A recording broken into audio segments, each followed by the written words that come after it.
Welcome to day 2, everyone. We had so many fantastic sessions yesterday. You're definitely in for a treat today as we have a whole new menu of sessions by amazing presenters. I'm also so honored to be joined by my friend, Marlena Gross-Taylor. Marlena, it's so great to have you here. Thank you so much, Nathan and WeVideo. Excited to be here. We're so honored to have you with us. Now, let me share a little bit about you to all of our attendees. Marlena Gross-Taylor is a proud Louisiana State University alumni, the founder of EduGladiators, a nationally recognized ed leader, a Nashville transplant originally from Southern Louisiana. Marlena's educational experience spans several states, allowing her to have served K-12 students in both rural and urban districts. She has been recognized as a middle school master teacher and innovative administrator at the elementary, middle, high school, and district levels. Marlena's professional development expertise has national attention, and she serves as an AMLE middle school expert. She's also leveraged her past experience in corporate management to also include corporate training and leadership coaching in her repertoire of consulting services focused on culture, engagement, and increased productivity. Thank you so much for sharing a part of your story with us today, Marlena. Thanks for having me, Nathan. I think this is such a great topic, and of course, one that is near and dear to me, but I hope to make even more relevant to everyone that is listening, because it truly will take all of us joining hands today to make the changes that we need to make. All right, well, let's roll into it then. I'm so excited to hear what you have to say today, what you have to share with us. Awesome. So I am going to share my screen, Nathan. And for those of you that are watching, so that way you can follow along, and just highlight some of the bigger pieces that I want to make sure that you have a visual for, because I believe visuals are so powerful, especially when we combine that visual with our stories. So today we are going to talk about eradicating racism in schools, a new era of doing this. And Nathan is so kind. We go way back to Nashville, our Nashville days, and he has been so inspiring to me, and really not just finding my voice, but not being afraid to share that voice and help amplify the voices of others. So when I talk about a new era, I am really speaking of one of the founding principles of EduGladiators, which is taking the leadership needed, the teacher involvement needed, and empowering our students so we can create and rethink how we do school. And now could not be a better time to do that, especially when we think about how do we finally eradicate racism in our schools. So I'm not going to go through a huge all about me, because Nathan is like the best hype man ever. So thank you, Nathan, for that. But if we are not connected, please be sure to connect with me on any of the social media major platforms, either by my name or with EduGladiators. I would love to connect with you. And then I also have my website there, as well as EduGladiators. I want you to be able to process what we think about today, what we share today and talk about. And then if you have questions or if you need additional support, our thought partner, I want you to be able to reach out to me And I want to lock arms with you in this process because it will take all of us, absolutely, so we can usher in this new era. So a little bit I want to share, because to me, this frames why eradicating racism is so important and why I personally believe in this. If you haven't noticed, I'm Black, so I'm just going to put that out there. Maybe you're just listening and not watching. So being a Black American, you know, this has always been important to me, of how we deal with racism and the ways that we can be more inclusive in our schools. But these two right here, like, they're literally my heartbeats beating outside of my chest, is why this is even more so a necessary topic and a necessary push, and why I have been working diligently throughout my career in education to make sure that our kids feel included and our teachers have the tools and resources and training that they need so they can help kids that look just like mine right there be successful and be judged based on who they are first. And that's really important. So as you see right there, Daniel with his shirt off, and Daniel always has his shirt off, not really sure why. But Daniel is now going to be a junior at the Naval Academy, and he's playing football there, studying marine biology. And Colin, even though he has throughout the years, as always, we didn't know where Colin was going to go to school because he loves so many.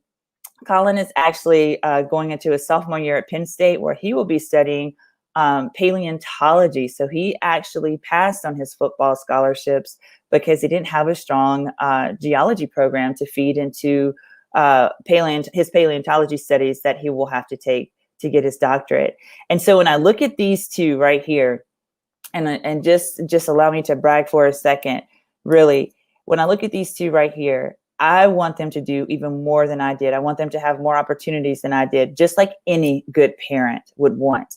But I think the difference between why they are where they are is because of the expectations that I have, that my parents instilled in me, and that my grandparents instilled in them and me, because I was blessed enough to have known my grandparents for a really long time on both sides. So it's all about the expectations. And I'll never forget, one of a new teacher asked me, like, oh my goodness, Marlena, how did you know your kids would be doing these things?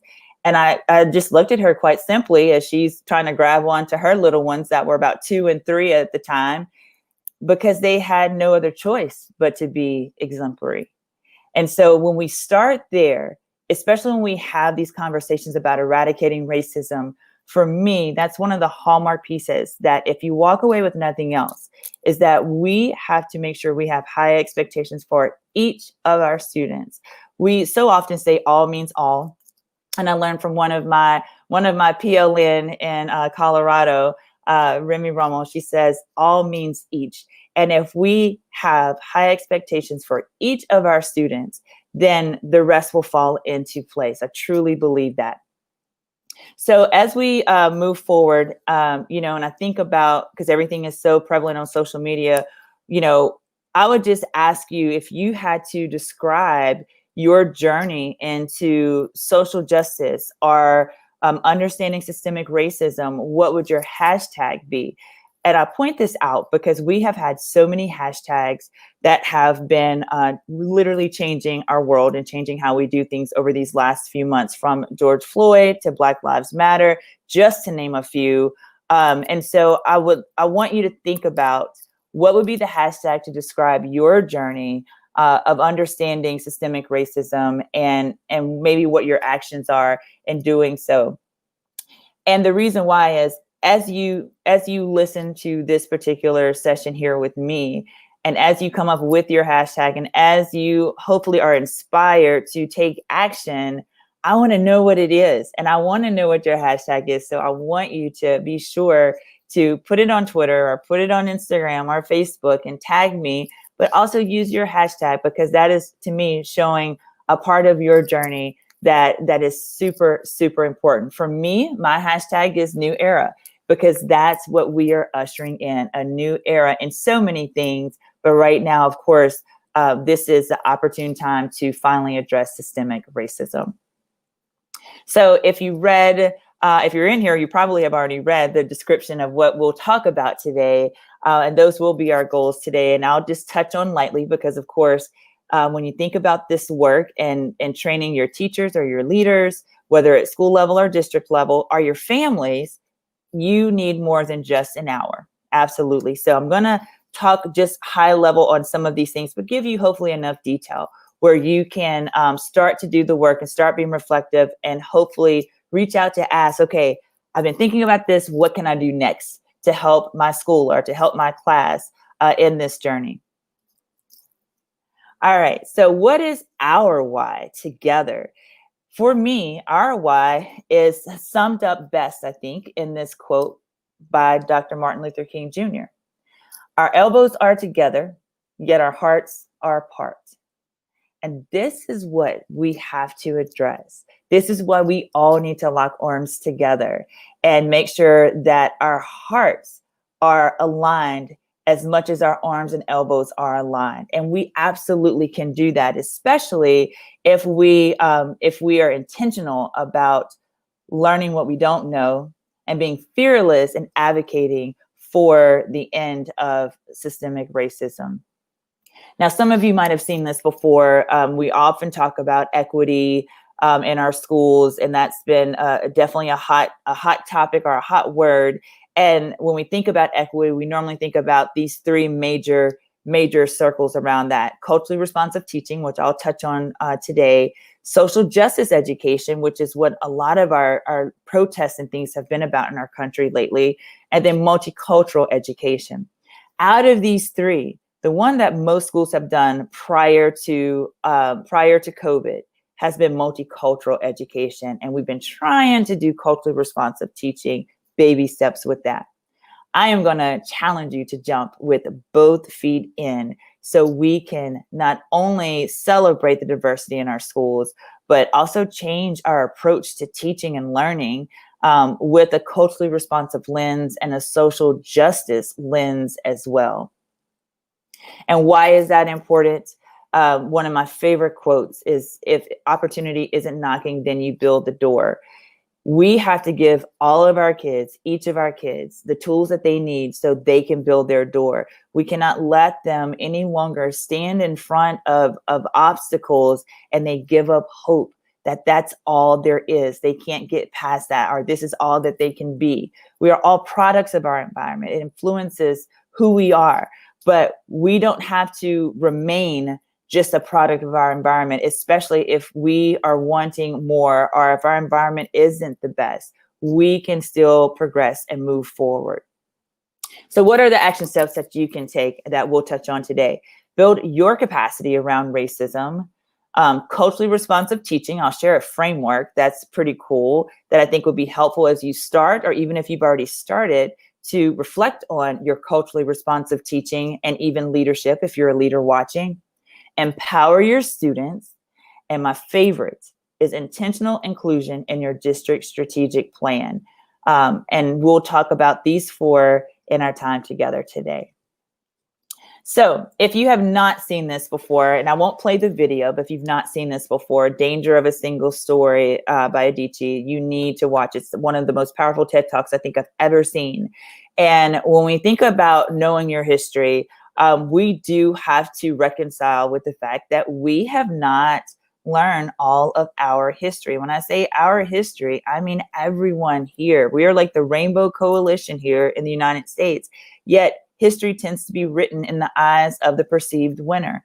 And so much of our history and our curriculum does not include the whole story. So Adichie talks about the danger of a single story and how that could affirm systemic racism or stereotypes. And it's a great video, great short piece to watch, even the first 15 minutes to watch with your staff. To get this conversation started, or with other leaders. If you have your leadership team and you're thinking about a virtual retreat, this is a great one to do. So what does know our history mean?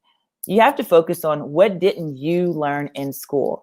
As we went through the protests these last couple of months, I saw, especially on Twitter, and I love that. I saw so many educators that didn't look like me, reaching out and asking, what resources can they start their journey and learning more about systemic racism. So I want you to focus on what didn't you learn in school, and think about the past protests and demonstrations and actions these last few months. How can we build our knowledge around that? So once you realize what you don't know, how can you build your knowledge? And how can you do that in a way that builds community within your PLN or your school as well? And then we can also start to include our families and our students when we're at that point. But you have to fill in those gaps. You have learning gaps. We all have learning gaps around our history. So how can you build that? And then what changes need to be made in your school's curriculum to address some of these issues? I remember very clearly that slavery was one chapter, and my teacher back in Louisiana, where I'm from, my teacher was embarrassed to even talk about it, probably felt a little guilty. And there's some of the fragility there that Robin DiAngelo talks about, because I was the only Black student in her class during that period. And so that was hard for her, could have been harder for me. But I knew my history. My parents taught me that. My mom is an educator, is a retired educator. So I knew my history, and I knew that in that simple chapter of about 5 pages, that did not accurately tell the story of slavery. And as we move forward to Native Americans and all of those pieces, our history books did not tell that as well. So what changes need to be made in your school curriculum? These are the questions that you can start with in knowing your history. The second thing that you would also need to do, and I would encourage and challenge you to do, is to be self-aware, asking yourself these questions of, who or how does who you are and how you view the world impact the decisions that you make with the students you work with? How do you build quality relationships with your stakeholders? And then what is the narrative of students of color and poverty in your schools? We have to reflect there before we can start being culturally responsive in our teaching. You have to know what lens you're looking through. Now, one of my favorite pieces and surveys that I do, especially when I work with districts or schools, is the Harvard implicit bias. That's their pre-work there. I love that survey because it gives you an idea of what are some of your biases that you might not have even known about. And so once you know about them, then you can go from there to figure out what areas do you need to build your knowledge base on. As Maya Angelou says, when you know better, you do better. And so the Harvard implicit bias definitely is a powerful tool to help you know better and know where you're lacking, where that learning gap could be from a cultural perspective. The culturally responsive teaching framework. This is something that I grabbed from Zaretta Hammond. I love Zaretta Hammond and her Ready for Rigor framework. If you don't have her book, you definitely need to get her book. But she talks about the culturally responsive teaching framework from awareness, developing the right mindset as educators, understanding what culture really means, as well as strategies of how the brain works, especially by cultures, by Black culture in this particular book, but also what are the learning partnerships? How do you have your diverse learners feel empowered and feel in partnership with their teachers? Then she goes on to talk about information processing. How do you understand how to expand the intellective capacity of your students so they can have deeper learning? And then lastly, the community building, being culturally responsive and having our teachers work together to create that supportive, warm environment. It is a great framework to start the conversation for you, for your class, or for your school, or even for your district, and how you're approaching being culturally responsive that is research-based. I think that is important, that we use evidence-based, research-based practices as much as possible so we don't cause more harm and we actually increase our understanding of what is happening in our schools. The third thing that we talked about that I mentioned in the beginning, we have to know our history. We have to look at being culturally responsive. What does that teaching look like? And the third thing is empowering your students. You have to empower your students. It is incredibly important that your students in your class, each student feels heard. Each student feels heard. And I think what is becoming more known now is that so many of our kids are not being heard, and they're invisible. You know, their pain and dealing with the systemic racism is invisible to so many schools. And when kids reach their bullying point, just like adults, and they act out or lash out, they're trying to communicate that they're not being heard. I truly believe that. So we need to empower our students. We need to have systems and practices in place in our classroom so our students can not only just participate authentically, but they know what avenues that they have. It's very clear so they can be heard. One of the best movies that I've seen that remind me of this empowerment of students is The Imitation Game by Alan Turing, and he is the father of the computer, what we're all using right now. And this is a great movie. So this is your homework. This is your homework if you haven't seen this movie before. But one of the things that Alan Turing says is sometimes it is the people no one imagines anything of who do the things no one can imagine. So when we think about empowering our students, that means believing in them enough, because they could have the answers to so many of our problems today as a world, as a society. And we have to make sure they have a voice, and we're giving them the tools as well as the academic knowledge, but we're giving them the tools so they can think outside of the box and realize that there isn't even a box. There isn't a box for any of our students, and that they can solve these very complex problems that we have now and be a part of the solution. So that's part of your homework, and all of your extra time right now is to watch this. I think it will definitely change the way you even approach your students in your classrooms, whether it's in person or virtually this fall. So when you talk about empowering your students, what we're really talking about as well is that every student is respected. We have caring relationships that are integral to our student success. I'm going to pause on this just for a second.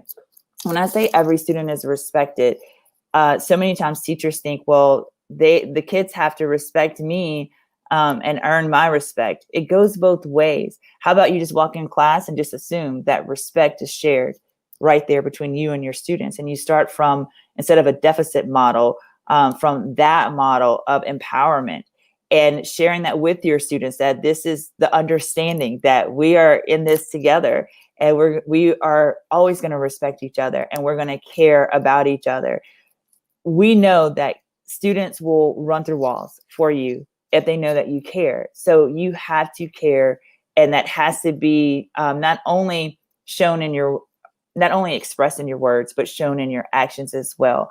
That will help. And when you show you're caring about students, especially if they look different from you, part of that caring is learning about their culture, hearing their stories, and understanding what it means to walk a day in their shoes even. So when you look at the next bullet point of inward, outward, and forward, when you're talking about empowering your students, you're having to look inward, and you're having your students look inward, because your lessons should be relevant to your students. When we think about outward, how are you giving your students a voice to share what they're learning? And if it has any type of implications into their daily life that doesn't have to do with academics, how are you giving your students an opportunity to do that? And when we look at forward, I'm going to say something that might be considered highly controversial, but hey, it's hard being awesome. And that is a call of Gladiators. I have no problem with students protesting at all. Even when I was a principal, if our student group or other students may not have been part of our student council had an issue and they wanted to express and practice their right to protest, whether it was signing a petition or, being able to have a town hall of sorts internally within the school, or even help set up one externally, inviting community members. Absolutely awesome. Some of the most powerful protests, including in Nashville, which is my second home, if you will, Some of the most powerful protests over these last few months with George Floyd were led by students, were led by young people. And so we need to teach our students how to do that and the power of doing so, and how to do it correctly, how to do it safely, and how to create a structure so they are not protesting for protesting's sake, but it is a clear guide that has been written around what their outcomes are and what they're wanting to achieve.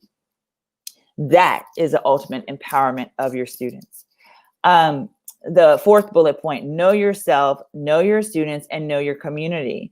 I know that we are so quick to say we know our community, but if you haven't ridden the bus home with your kids, just take a ride on the bus, right? After COVID, after we're in here safely, we're back safely, and we have a cure, and all those things. Do that. Get an insight into their community. And then the last one: change the narrative. Have a growth mindset. Help our kids have a growth mindset. So just really quickly, and we're about to wrap up, just really quickly, when we think about empowering our students, these are some questions that can help you do that. Is the instruction relevant to their life around them right now? If students are asking, why do I need to learn this? I need you to open up that plan book or your digital plan book, and we need to try again. That question should be answered already, because hopefully you're planning with your students, with their not just desires, but with how they learn and their world, the relevancy around them when you're doing your planning. Is it preparing them to be future ready? Does the instructional resources enhance the student learning? And do they reflect students in any way? And probably most importantly is, how is what you're teaching going to impact or change student lives? That is a super important question. And if you're asking yourself some of these questions, I promise you will be successful in starting to empower your students. Lastly, this is huge because no one really thinks about this part of it. When we think about knowing your history, we think about being culturally responsive in our teaching and leading, empowering our students. It has to start from the top. And from the top, I mean that it needs to start in your district's strategic plan. So if you don't even know where your strategic plan is for your district, that's a problem. If you do know where it is, go and look and see if there's any very clear, decisive language around being inclusive, around addressing diversity, around addressing systemic racism in your actual plan. These are just 4 areas that you could definitely include in your plan as well. But you have to increase and embed those learning opportunities and experiences that involve inclusion, diversity, equity, accessibility. You have to be intentional about that. If you are thinking about, okay, we need SEL curriculum, great. What curriculum do you also have that, or does that curriculum expressly address systemic racism? Because if it doesn't, you probably need to keep looking or have something else to help you with that. Teaching tolerance is a great resource for that, as well as the Smithsonian's talking about race. They have so many great pieces there talking about race, and they have an educators tab, and it gives you all of these resources to help and guide you in that. I would also say, everyone should have a diversity action plan where they have worked together with kids, with their families, with their teachers, to create those outcomes that they want to see happen, and talk through and actually commit to certain action steps to make those things happen. So now what? Well, now you have to roll up your sleeves and get to work around eradicating racism in your schools and using those different features that I mentioned as a guide, as a starting point. It's not the end, but as a starting point in your instruction. Okay, Nathan, hopefully I am on time as much as possible, but I really enjoyed you being able to allow me to come in and share with this amazing group of edu-gladiators that are connected to WeVideo. Marlena, the honor and pleasure is all ours. I couldn't stop. There were so many good tidbits and so many screenshots I was taking and trying to tweet you out. There's just so much goodness. You are not only an edu-gladiator, you are my edu hero. Shoot, you're my hero. So thank you so much. We really we're completely honored to be able to hear just such a wonderful amount of this, not only tidbits, but strategies that you have shared with us so we can go back into our schools and start to make these very important changes. So thank you so much, Marlena, for being here today. Thank you, Nathan. Okay, so just a couple of things to get us back into our sessions. Again, our day 2, I'm going to share a couple of reminders with you. Remember, the sessions will be recorded, so no worries if you missed something or you're able to not screen cap something that was really exciting. We will have all the sessions recorded, so no worries there.